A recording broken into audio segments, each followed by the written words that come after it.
What's up, everybody? Happy Thursday. We've got some games coming up this week, some interesting games, some games that affect the Seahawks in obvious ways, and then other games that affect them in not so obvious ways. But we got to figure out what we want to happen in each game. So here is my recommended rooting guide for the Seahawks in week 3 of the NFL season.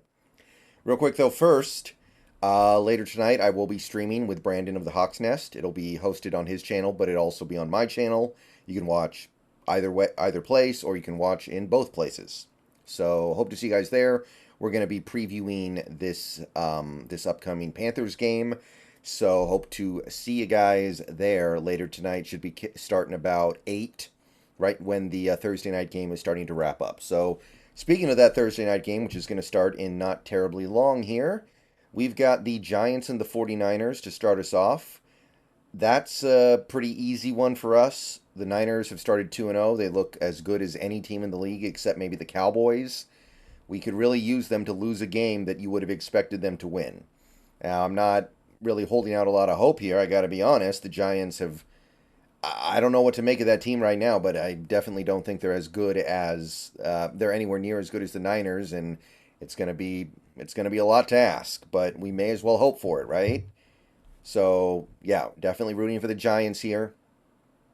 I will say if the Giants do lose, it's not all bad because that would start to push a potential wild card team out of the picture, but that's not even close to being as valuable as knocking the Niners down a peg potentially.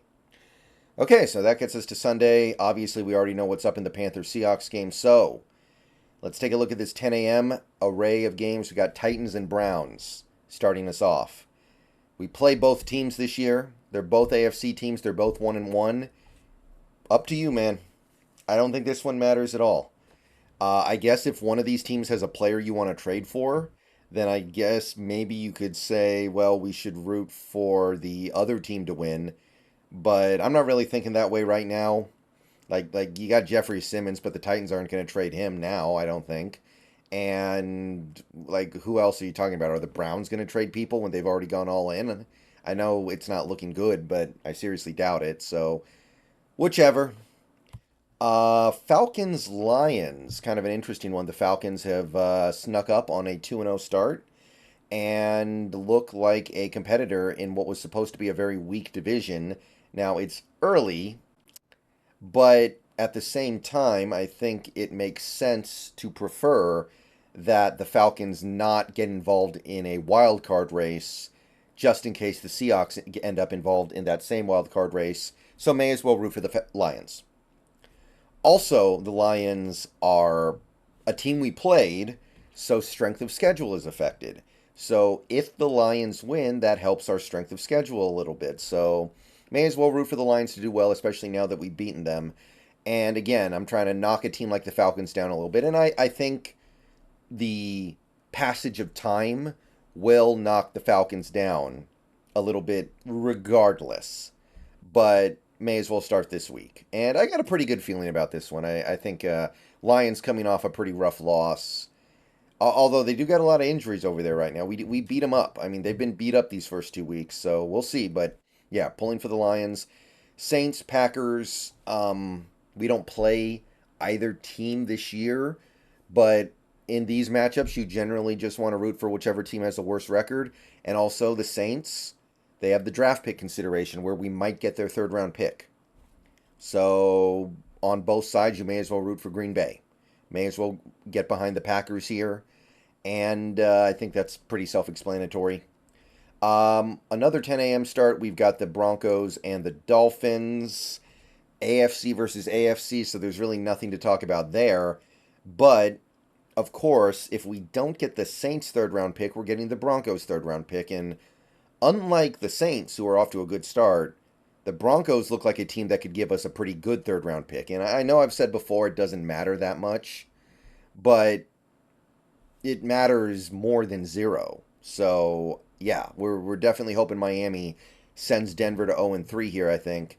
And if that happens, then that might be the point when the bottom starts to really drop out, because at that point, you're essentially out of it. You're not going to make the playoffs in that division at 0-3, I don't think. So definitely pulling for the Miami Dolphins there. Chargers, Vikings, two teams that have started a disappointing 0-2, I'll say. I wasn't big on the Vikings this year, but their 0-2 start is definitely more disappointing than some other teams like the Cardinals. And of course, the Chargers have just gotten off to kind of a disastrous start, but hey, the Vikings are in the NFC, so you got to pull against them if you're going to do anything. I don't think this one matters that much. The Vikings are not going to be that good this year. Even if they win this game, I don't think that's suddenly going to make them a good team, but may as well. If you're trying to find something to hope for, I guess root for the Chargers. Next up, we have Patriots and Jets, another AFC versus AFC matchup. We don't play either team this year. Most Seahawks fans don't like the Jets because of all the crap back and forth between our fans and their fans, I guess. But I don't think we like the Patriots either, so I don't even know even there. So I don't really know what to say about this one. I don't think there's much of anything on the line here. Um, I guess we want the Patriots to win, but there's no real reason behind it other than that it's fun to see Sauce Gardner go through the season that he's going through right now, but I don't really have any justification beyond that. So, whichever. Bills Commanders, it's kind of a slam dunk here. We don't need the Commanders getting involved in this wild card race because more than likely, if the Seahawks have a good season, the kind of season that it looks like that they may have, it's not going to be good enough to take it down the Niners unless the Niners just fall off. Right now, the Niners look much better than us. So we are probably in the wild card race, which means that we need to think about some of these teams that are going to be in the wild card race at the end of the season. Commanders have started 2-0, so got to at least take them a little bit seriously. Need them to lose some games at some point. So the Bills doing well has zero effect on us. So let's definitely get behind the Bills here, I think. Texans, Jaguars, AFC versus AFC. However, remember, Cardinals have that Texans pick. And so far, it's unfortunately looking like the Texans are going to be really bad.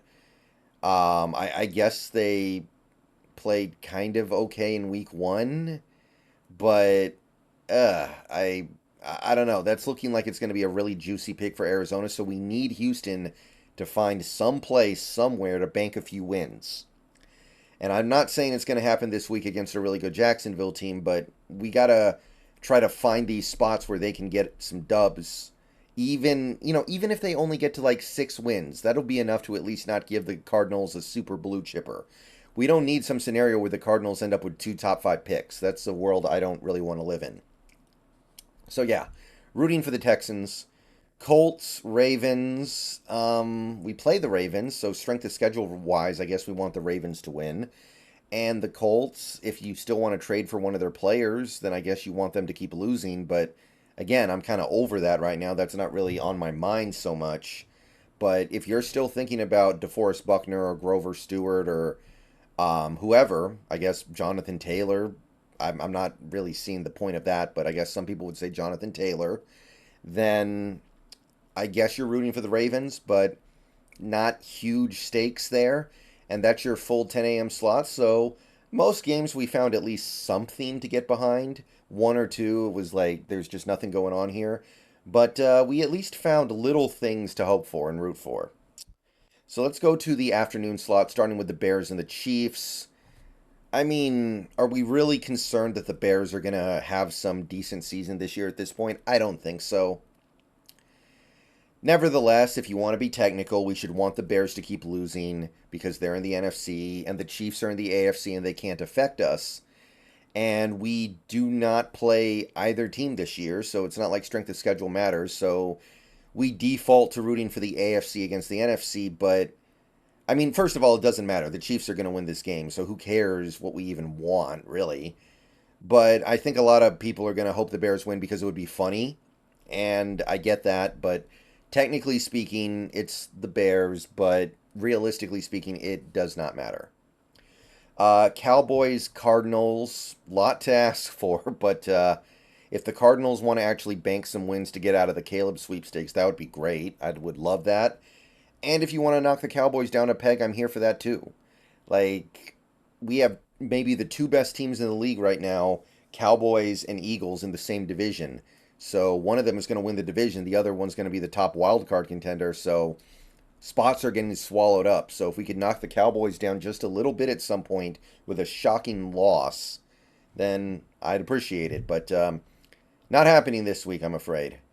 And that gets us to the Sunday night game. So there's not a lot going on in the afternoon. We got 3 games. And 2 of them suck. So I guess it's good the Seahawks are playing in the afternoon. So we have something to watch because I don't think there's going to be much to watch in Bears, Chiefs, and Cowboys, Cardinals. But anyway, Sunday Night Football, Steelers, Raiders, both teams 1-1, both teams in the AFC. We play the Steelers, so I guess we want the Steelers to win just for strength of schedule purposes. But it's very thin. It is very thin, and I hesitate to even say that really matters that much. So, I don't know. I guess I would say we want the Steelers to win, but it's very narrow. I guess there's some galaxy braining you could do to say, like, oh, if the Raiders are good, they're going to push the Broncos down more. Broncos are going to lose more. They're going to have a higher third-round pick that we might be able to get. But that's how far out we are trying to figure out something like this. And then we got 2 Monday night games. Again, kind of a weird setup, but I didn't hate it last week. Eagles, Buccaneers, both 2-0, but I think we know which 2-0 is more legit. We'd love to see the Buccaneers come away with a weird win here, find a way to beat the Eagles, knock them down. Even if the Buccaneers go to 3-0, I doubt they're going to be there at the end of the season, and I don't think very many people should be afraid of that. So definitely hoping Tampa can do something here. Rams, Bengals, slam dunk. We're rooting for the Bengals to get their first win. Need to, the sooner we can flush the Rams out of this pseudo-contender category, the better. We play them again week 10. We're going to need to take care of business then. So, Bengals. All right, see you guys later. Go Hawks. Let me know if you disagree.